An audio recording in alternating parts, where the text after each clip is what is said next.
Halo semuanya, jadi di sini kita akan membahas tentang aliran strukturalisme. Sebelum itu, perkenalkan. Hai, saya Dilia Urtejanti. Halo semuanya, perkenalkan nama saya Zahraidi Safira. Halo, saya Faiza Delia. Halo, perkenalkan di sini saya Muhammad Haka Fadila.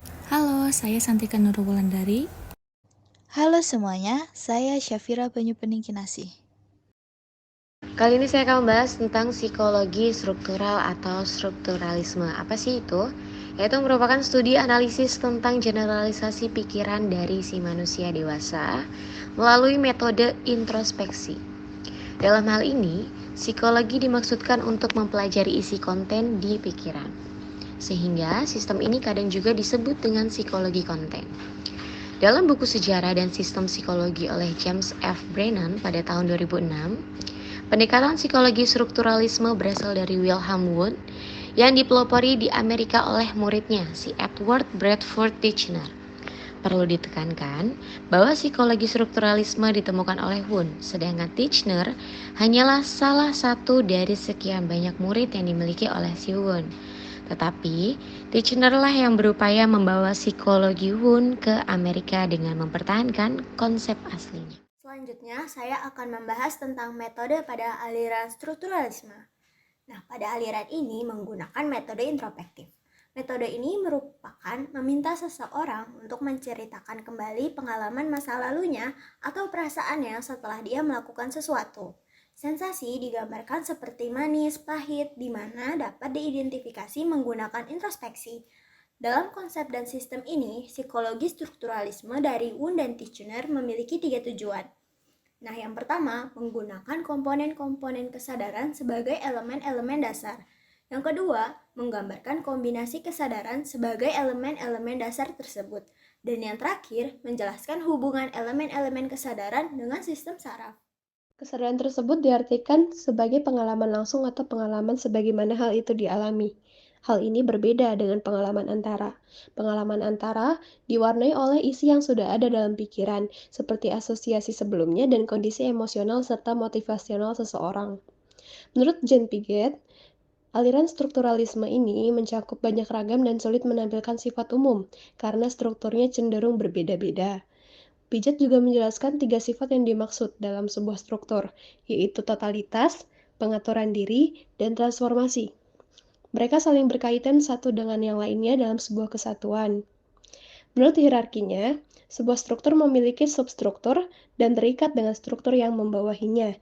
Adapun tokoh aliran strukturalisme lainnya yaitu Edward Bradford Titchener. Di sini saya akan menjelaskan manfaat dari aliran strukturalisme. Strukturalisme menekankan pentingnya struktur mental dan pengorganisasian informasi dalam proses pembelajaran. Pemahaman ini dapat membantu mahasiswa mengembangkan keterampilan metakognitif dan strategi pembelajaran yang efektif. Lalu kemudian ada perkembangan dari masa ke masa antara lain, prosesmatik, persepsi dan perbedaan antara perasaan dan sensasi pengendaraan didasarkan pada doktrin atau unconscious inference, elementisme, sensasionisme, asosianisme merupakan permulaan meninggalkan konsol doktrin. Jiwa terdiri dari elemen pengendaraan, perasaan, dan yang berhubungan dengan asosiasi. Fase empirisme memunculkan teori 3 dimensi dari perasaan, yaitu lust unlust atau senang tak senang, spanus losuns atau tegang tak tegang, ereguns beruhigung atau semangat tenang.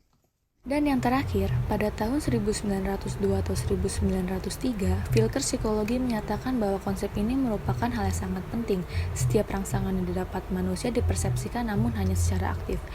Dalam bukunya Filter Psikologi, yaitu The Higher Mental Processes, menyatakan bahwa proses-proses mental itu lebih tinggi dari penginderaan, perasaan, persepsi, ataupun apersepsi. Aliran strukturalisme juga memiliki kelebihan dan kekurangan loh. Kelebihannya itu apa aja sih? Yang pertama itu ada teori strukturalisme murni hampir seluruh bidang kehidupan manusia, baik itu dalam laju perkembangan iptek, dalam menunjang sarana-prasarana penelitian secara global, dan dalam bidang sastra memicu berkembangnya genre sastra dan lainnya. Yang kedua, menumbuhkan prinsip antar hubungan, baik itu hubungan masyarakat dengan sastra, minat masyarakat terhadap penelitian interdisipliner, memberi pengaruh terhadap berkembangnya teori dan sastra, dan yang terakhir, dianggap sebagai salah satu teori modern yang berhasil membawa manusia pada pemahaman yang maksimal. Lalu, kekurangannya itu ada. Karya sastra diasingkan dari konteks dan fungsinya sehingga sastra kehilangan relevansi sosialnya, tercabutnya dari sejarah, dan terpisah dari permasalahan manusia. Mengabaikan pengarang atau penulis sebagai pemberi makna dan penafsiran terhadap karya sastra ini sangat krusial sekali dan berbahaya karena penafsiran tersebut akan mengorbankan ciri khas kepribadian, cita-cita, dan juga norma-norma yang dipegang teguh oleh pengarang tersebut dalam kultur sosial tertentu. Otomatis, keobjektivitasannya akan diragukan lagi karena memberi kemungkinan lebih besar terhadap campur tangan pembaca di dalam penafsiran karya sastra tersebut. Karya sastra tidak dapat diteliti lagi dalam rangka konvensi-konvensi kesustraan sehingga pemahaman kita terhadap genre dan sistem sastra sangat terbatas sekali. Sekian dari kelompok kami, kurang lebihnya mohon maaf. Terima kasih.